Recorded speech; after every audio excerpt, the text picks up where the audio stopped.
Good day, YouTube. Today I want to talk about you knowing your job.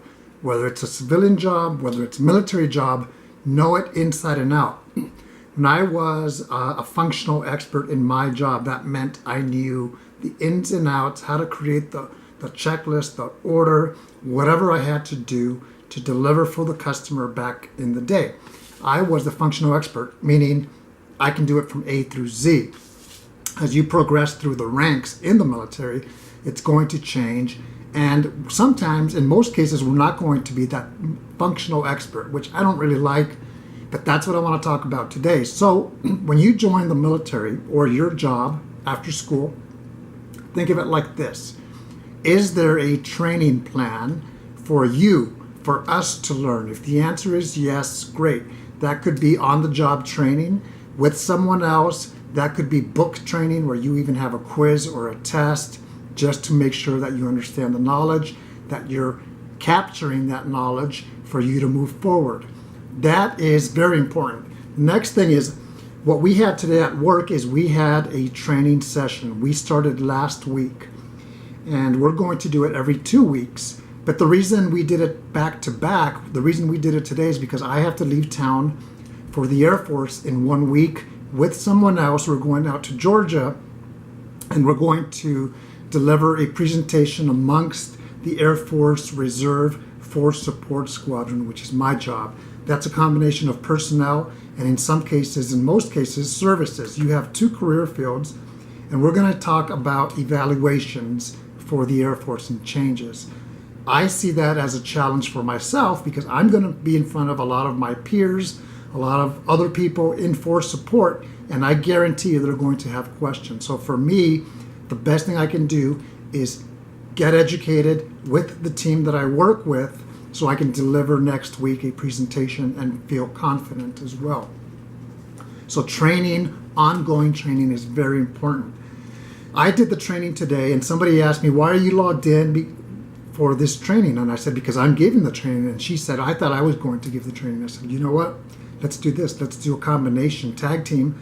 I did the first half of that training, and then whatever I missed or whatever her idea of training, she took care of afterwards. We did training for about an hour and 25 minutes as a group. I think hour 25 minutes is a little bit long. I would like 1 hour, because after an hour you start to lose people. The reason I'm making this video, which is get to know your job in and out, be that expert, is because my supervisor is incredibly knowledgeable when it comes to what we do. My current job, he knows it all. He's very sharp.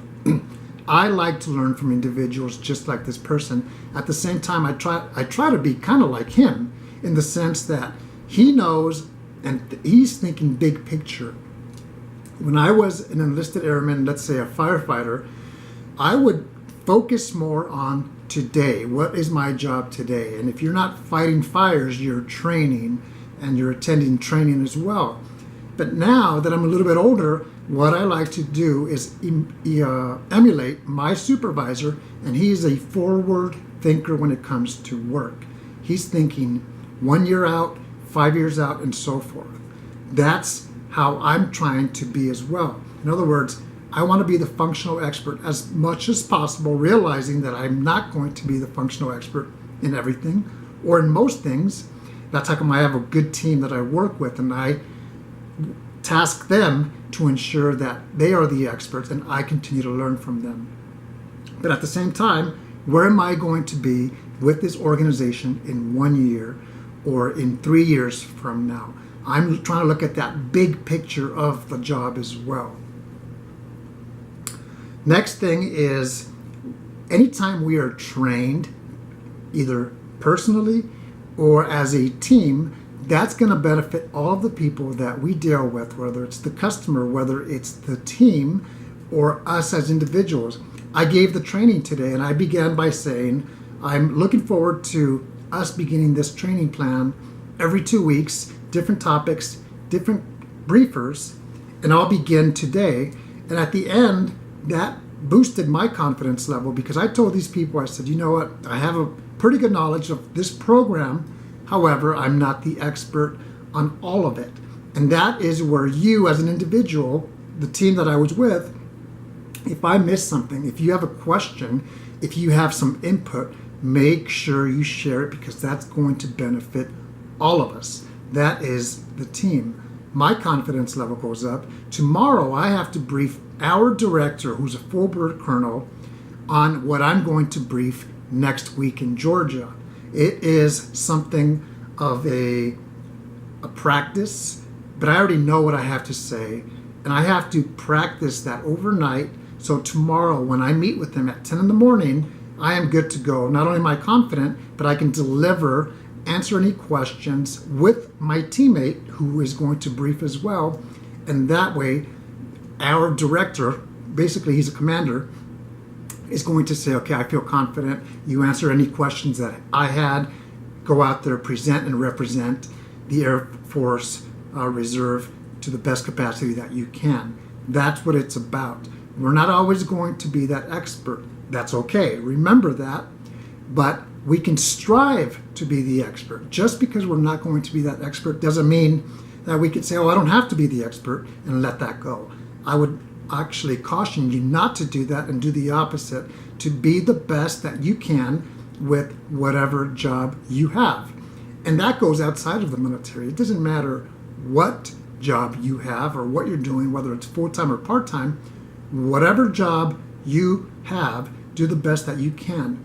I want to give you an example that a friend of mine back in Los Angeles that I grew up with, he wants to start a small business, kind of like a restaurant, but he doesn't want to rent out a place until he knows that he's going to succeed.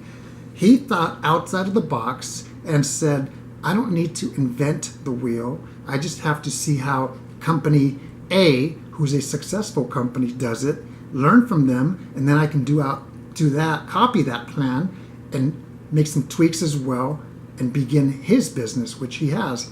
He went to work this year for McDonald's, and he was a cook, and he was doing whatever they needed him to do, because his plan was to work there for maybe 2 weeks or so. He actually worked there for 2 weeks, learned how successful they are, what they do to be successful, and then he gave his notice.